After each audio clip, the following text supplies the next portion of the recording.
homogène et à la fois selon une configuration lui permettant d'explorer cette forme de travail.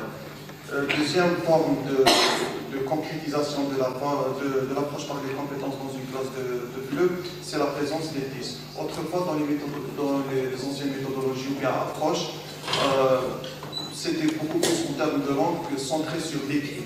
Avec l'avènement des nouvelles technologies, l'enseignant dispose de nouvelles sources lui permettant d'exploiter l'expression, les compétences orales.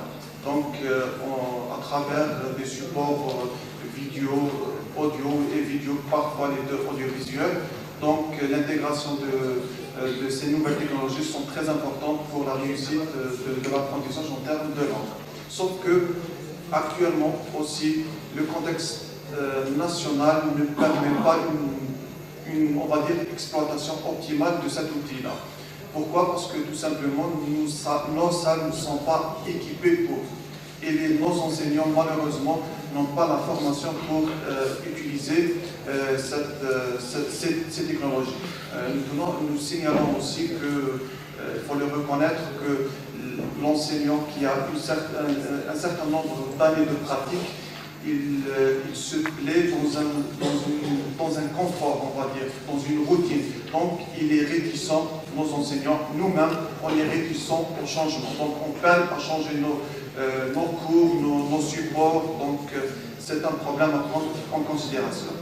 Troisième manifestation de l'approche par les compétences dans la classe de langue, dans toute classe, c'est la variation des supports écrits ou oraux. Donc, autrefois, on se basait uniquement sur les manuels scolaires, sur les textes didactisés, sur des textes didactisés faits pour l'enseignement.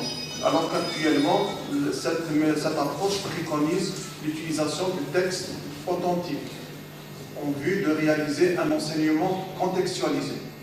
Donc, au lieu de se contenter des supports déjà préétablis, préconfectionnés par le ministère sous forme de manuel, cette approche invite les enseignants à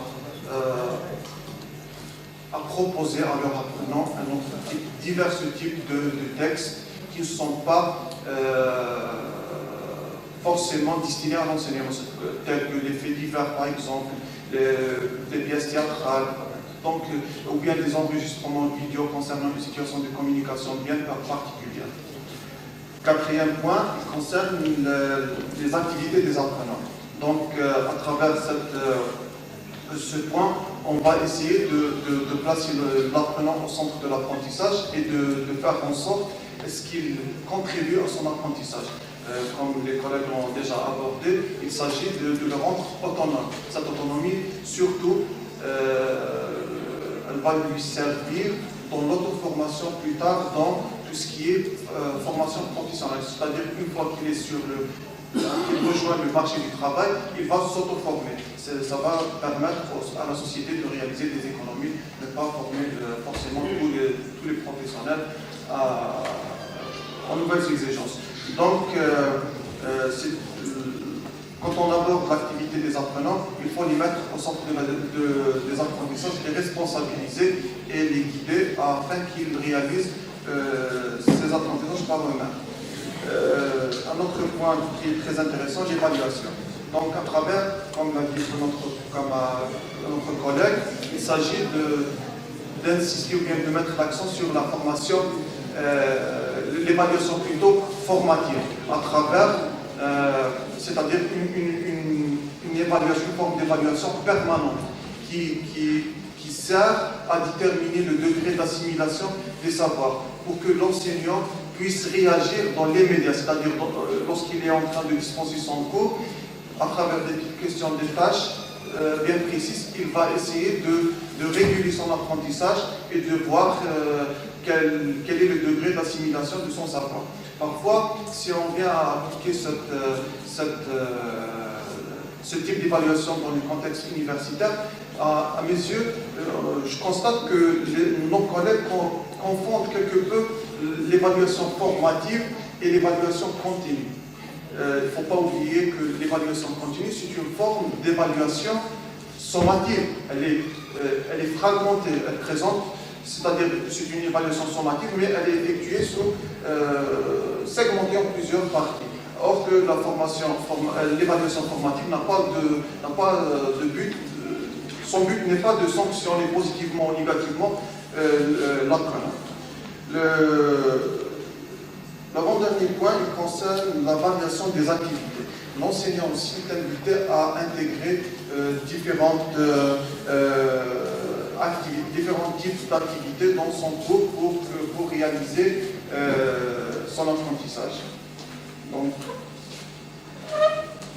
Donc, le dernier point aussi, c'est dans la continuité des variétés des activités, ce sont la variation des stratégies. Donc, dans ce point-là, on insiste beaucoup plus sur l'hétérogénéité des profils d'apprenants. Donc, pour chaque sous-groupe de niveau, il faut proposer un apprentissage qui soit adapté à un enseignement, un contenu, des supports adaptés à leur profil. Enfin, la socialisation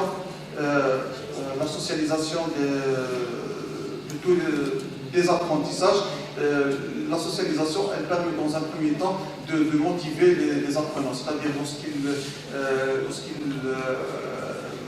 voient que leur production a un but social, va être récupérée par d'autres acteurs, ils vont être beaucoup plus motivés à la produire et ils vont manifester de l'intérêt.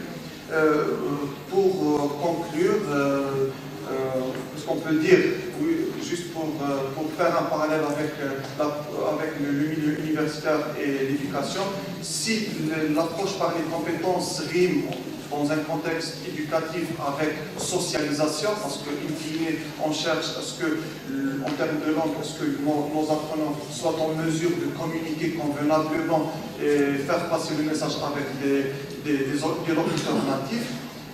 Si elle rime avec socialisation, dans le milieu universitaire, elle doit rimer avec professionnalisation. Donc, toutes nos formations, toute notre réflexion et notre démarche doivent être pensées en fonction des débouchés qu'on va offrir à nos étudiants. Sur ce, je vous dis merci pour votre attention. Et, si je peux me permettre une petite... je souhaite solliciter les responsables des différentes du centre, de la plateforme, à intégrer, à penser à intégrer les enseignants des départements de langue, parce qu'ils comptent parmi leurs rangs des enseignants qui se spécialisent en didactique et parfois dans la formation, donc ils peuvent, à mes yeux, peut-être qu'ils peuvent aider au développement de ce projet stratégique de développement de l'université de Messine en particulier, l'université algérienne